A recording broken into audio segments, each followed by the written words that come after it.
आमच्याकडे कोण खास पाहुणे आलेले आहेत ना, तुम्हाला मी पुढे दाखवतेच, पण त्यांच्यासाठी मी बनवत आहे छान असा स्पेशल नाश्ता. तो म्हणजे सगळ्यांचा आवडता डोसे आणि बटाट्याची भाजी. तुमच्यापैकी कोणाकोणाला बटाट्याची भाजी आणि डोसे खायला आवडतात आणि कोणाकोणाला फक्त चहाबरोबर आवडतात ते पण मला कमेंट करून सांगा. आणि आमच्याकडे तर ना नम्रताच्या पप्पांची फरमाईशच जरा वेगळी असते. त्यांना बटाट्याची भाजी तर हवीच असते, त्याचबरोबर चटणी पण लागते.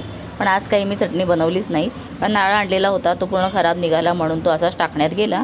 तर आता छान डोसे करायला घेतलेत आणि बघा सकाळी वाटलेलं जे बॅटर आहे ना त्याचेसुद्धा एवढे छान डोसे होत आहेत, हे बघून तुम्हाला आश्चर्यच होईल. तर कोणी कोणी असं सकाळचं करता का ते पण मला कमेंट करून सांगा, आणि नसेल करत ना एकदा ट्राय करा. बघा एवढे छान डोसे निघतात, किंवा इडलीसुद्धा मस्तच होतात. तर आमच्याकडे आलेले आहेत अपूर्वा आणि अंकिता, आणि तेव्हाचा हा व्लॉग आहे जो ना गॅलरीमध्ये मी शूट करून ठेवलेला होता आणि नंतर माझं लक्षच गेलं नाही. आणि आजचा व्लॉग एडिट करताना याच्याकडे लक्ष गेलं, तर म्हटलं आधी याला आपण करून घेऊया आणि नंतर मग पुढचा व्लॉग करूया. तर बघा माझे एकानंतर एक ना एवढे छान डोसे तयार होत आहेत आणि एवढे भारी वाटत आहेत ना, आणि खुसखुशीत पण मला ना खुसखुशीत असे आवडत नाहीत, मला सॉफ्टवाले आवडतात. कारण ते एक दोन राहिले पण ना नंतर खायला नरमच लागतात, आणि हे ना असे मग नंतर चिवट होतात.